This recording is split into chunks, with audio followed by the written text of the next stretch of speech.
Welcome to my channel. Dark Slavery Stories is one of the darkest and most disturbing chapters hidden in American history. We are going back to Natchez, Mississippi in 1856 to uncover the shocking case of an enslaved boy whose actions led to the downfall of 56 powerful aristocrats, shaking the foundations of an entire elite society. This is not just a rumor or a myth, it is a story put together from court whispers, plantation records, and testimonies that history tried to wipe away. Before we go deeper, tell me in the comments where you are watching from. And do not forget to subscribe, because finding real hidden historical truths like this takes a lot of research, time, and hard work. Your support keeps these stories alive. In Natchez, Mississippi, in the year 1856, the boy no one noticed was the one who saw everything. Born into slavery on the edge of the city, his name was rarely written down and never spoken with importance. He belonged to a plantation that provided workers, food, and services to some of the wealthiest families in Natchez, men whose names filled record books, churches, and political offices. From the moment the boy could walk, he was trained for the houses instead of the fields. He cleaned floors polished with expensive wax, carried trays through big hallways, and stood silently behind heavy curtains while powerful men talked about money, power, and secrets they thought no slave could understand. He was small for his age, quiet and observant. Masters liked him because they thought his silence meant he was obedient, but his silence gave him something much more dangerous: invisibility. He moved freely between houses as a helper, often loaned to neighboring estates for weeks at a time. This put him inside the private rooms, kitchens, and living areas of the Natchez elite. He learned their daily habits and their weaknesses. He saw how they treated enslaved people differently behind closed doors than they did in public. He saw cruelty disguised as politeness. From an early age, the boy learned how these households worked from the inside. He watched cooks prepare huge meals for parties that lasted hours. He refilled wine bottles over and over. He noticed which men liked certain drinks and which women wanted special teas. While others saw only a child carrying plates, he was memorizing patterns. There were rumors about his past among the other enslaved people. Some said his parents were sold away when he was very young. Others claimed his mother died from punishment, and his father disappeared trying to escape. Whatever the truth was, the boy had a stillness about him that felt older than his years. He did not cry much. He did not speak unless he had to, and when he did, his voice was soft and careful. By the time he was a teenager, he had served in many elite homes. This made him valuable because he was trusted around wealth and guests. But that trust was based on a dangerous mistake: the idea that an enslaved child could not think about anything more than just surviving. The aristocrats never imagined that survival mixed with patience and memory could become something else entirely. Inside these homes, the boy learned about more than just chores. He overheard arguments, threats, and confessions. He heard men brag about violence. He saw important papers burned in fireplaces. He listened as families fought over money and debts. He learned which men were already sick, which ones drank too much, and which ones used medicines and tonics that were popular at the time. Among the enslaved community, the boy was known as someone who noticed details others missed. He knew where the herbs were kept, which storage rooms were not guarded, and which cellars had powders labeled in Latin. In the 1850s, rich households relied on enslaved workers for almost everything they ate and drank. Safety was a matter of trust, and that trust was based on being blind to the people serving them. Despite this, no one feared him. He bowed his head and moved like a shadow. Masters called him well-mannered. Guests barely remembered him at all. That forgetfulness was his best protection. What made him different was not rage but restraint. He did not fight back openly. He did not run away. He waited. Every insult and every act of violence he saw added weight to something growing inside him. But on the outside, nothing changed. He kept serving meals and cleaning rooms where people laughed while others suffered just outside the walls. By 1856, Natchez was a city obsessed with status. The boy had access to many of the grand homes that symbolized power. He was a familiar face passed between families like property, never questioned or suspected. In a world built on high and low ranks, the person at the bottom was thought to be the least dangerous. That assumption would be a deadly mistake. Long before the first death shocked society, the boy had already learned everything he needed from the people who thought he was incapable of understanding them. He learned how they lived, how they trusted, and how they never imagined that history could turn against them through someone they refused to see as a human being.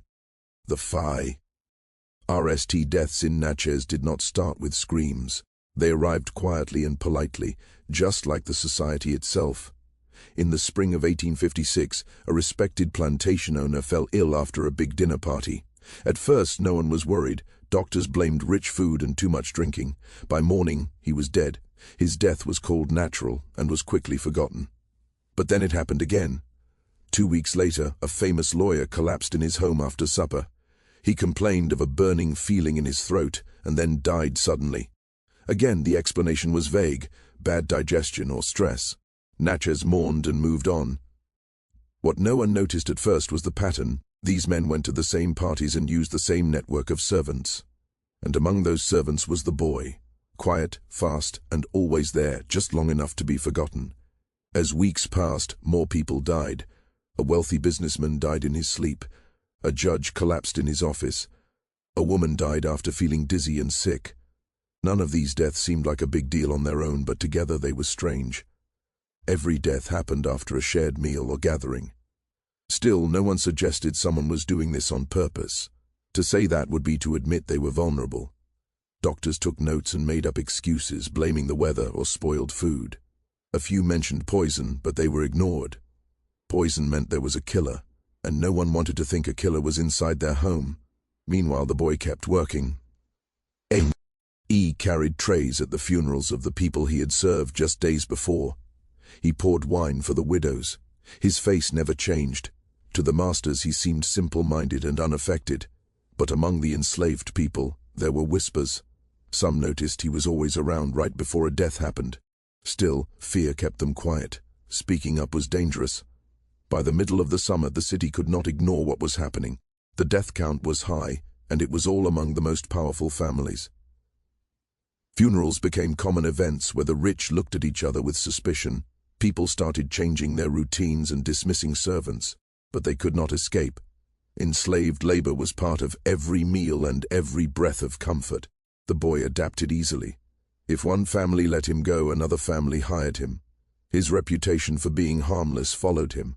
In a twisted way, the deaths made him more valuable because families trusted familiar servants more than new ones. Doctors finally started comparing notes.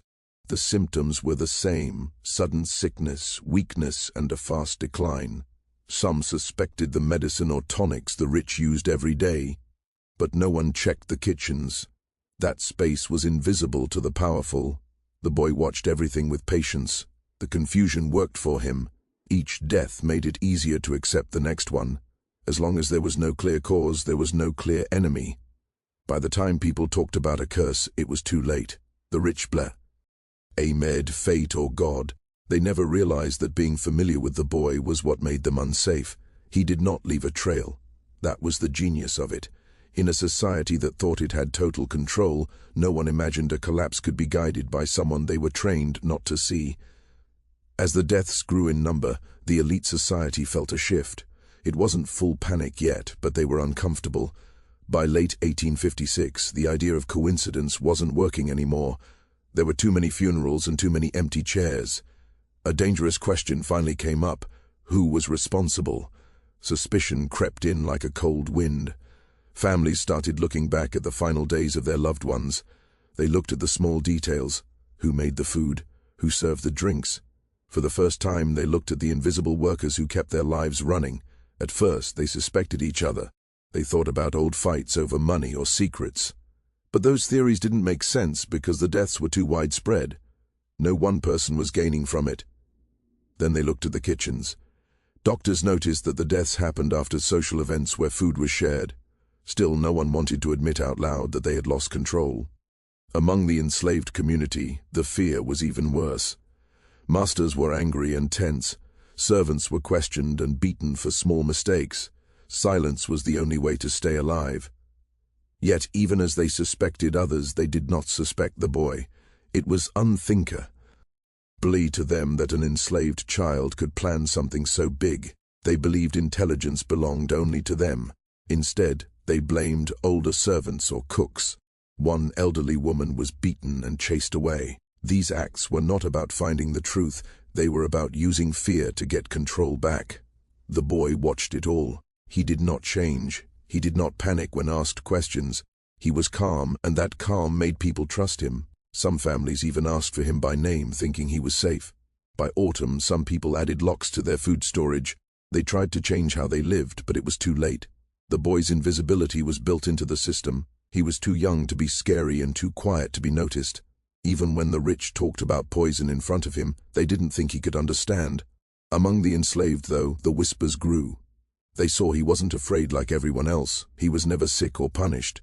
But no one spoke up because accusing a child was dangerous. The real threat stayed right where no one was willing to look. By the time Natchez realized these weren't just accidents, the damage was done. The collapse happened slowly. The once busy homes of the rich were now dark and silent.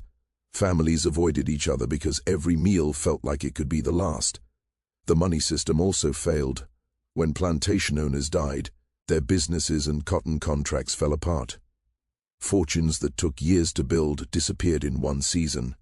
Many rich people tried to run away or lock themselves inside, but they couldn't survive without the workers they had dismissed. The boy kept moving among the falling houses. He was a constant presence in a world that was falling apart. To the aristocrats, he was a sign of the old ways, and they held on to that while he was the one ending their world. The deaths got faster. Entire families died in a single month. Church bells rang, so often people stopped listening. There was no public trial or confession. By the time the scale of the disaster was clear, there was no power left to stop it. 56 aristocrats were dead or ruined. Natchez's golden age ended not with a war but with a quiet loss. The city fell because its own blindness made it impossible to see the danger. After the final deaths, Natchez became silent. The grand houses stood empty and dark. The names of the powerful people vanished from daily talk. There was no official investigation because the surviving rich people were too embarrassed to admit what happened. They buried the truth. The enslaved community suffered too, as estates were broken up and people were sold away.